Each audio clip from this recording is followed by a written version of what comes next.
नमस्कार। माँ भारती चैनल पर आप सबका स्वागत है।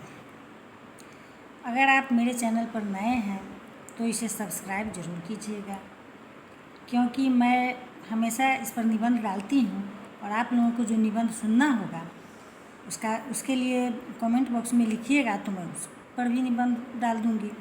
अभी मेरे आज की निबंध का शीर्षक है हिमालय। यदि देवात्मा हिमालय ने और कुछ भी न किया होता, केवल वह भगवती गंगा और माहेश्वरी उमा का ही जनक होता, तो भी भारतीय जनता युगों तक इसके चरणों पर अपनी अपार श्रद्धा के पुष्प अर्पित करना नहीं भूलती। गंगा और उमा पर्वत शिरोमणि हिमालय की अक्षय कीर्ति पताकाएँ हैं।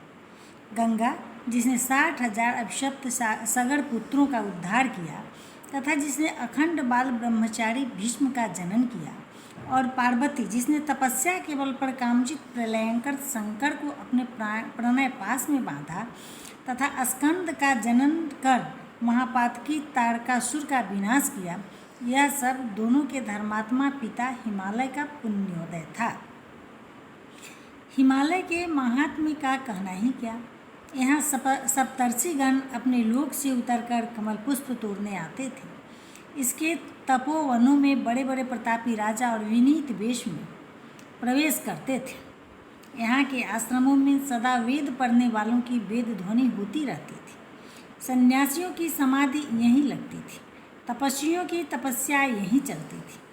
यहाँ की नरियाँ त्रिपुर विजय के गीत गाती थी।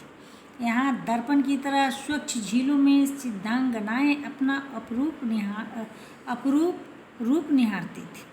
वृक्ष की कोमल टहनियों पर शिव के हास्य की तरह दुग्ध धवल हिम यहाँ जमा रहता है। यहाँ देव दारू अर्जुन तथा साल के वृक्ष सेवक की तरह बंदगी बजाते रहते हैं। यहाँ कृष्ण सार मृगों की चौकड़ी से मखमली फूल खिलते हैं। कभी हरिणियाँ अपनी झबरीली पूँछों से इस गिरिराज पर चमर डुलाने का काम करती रहती थी।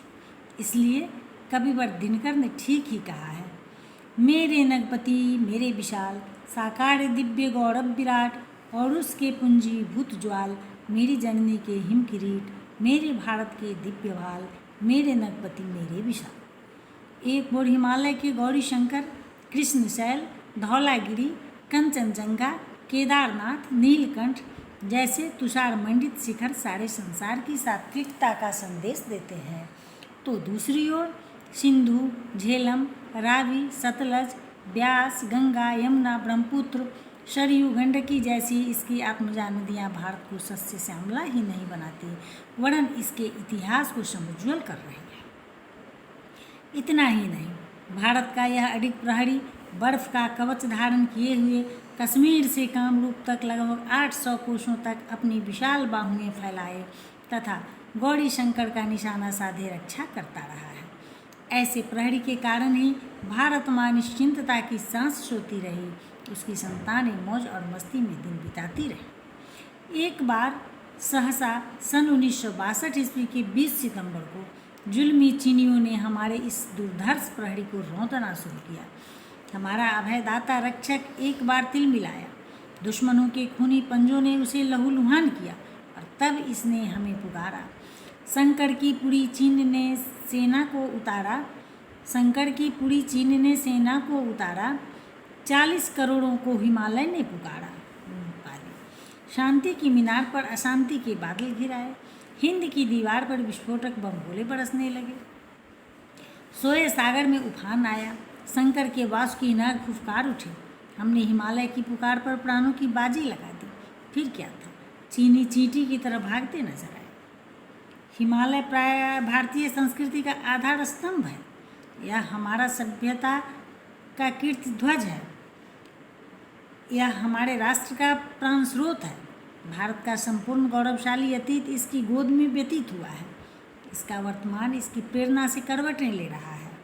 हम भारतवासियों ने भिक्षा की झोली फैलाने में कभी विश्वास नहीं किया है। विवस्था में भी ऐसा नहीं करने को हिमालय हमें रोक रहा है। वो हिमालय आप बड़े ही वयोवृद्ध, संरक्षक, धीर एवं उदार हैं। आज हम आपसे एक बात पूछना चाहते हैं कि आपने अपने हिमानी मार्गों पर गदाधारी भीम,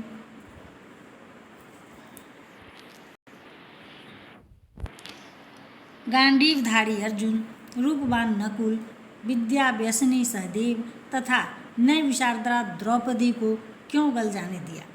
भारत माँ बड़ी व्यग्रता से अपनी इन संतानों को ढूंढ रही है। आज विश्व में फिर एक बार लोमहर्षक महाभारत छिड़ने वाला है। अनु अस्त्रधारी कौरवों की विशाल वाहिनी उमड़ती चली आ रही है। क्या आप उन पांडवों को हमें शीघ्र लौटा नहीं देंगे? जय हिंद।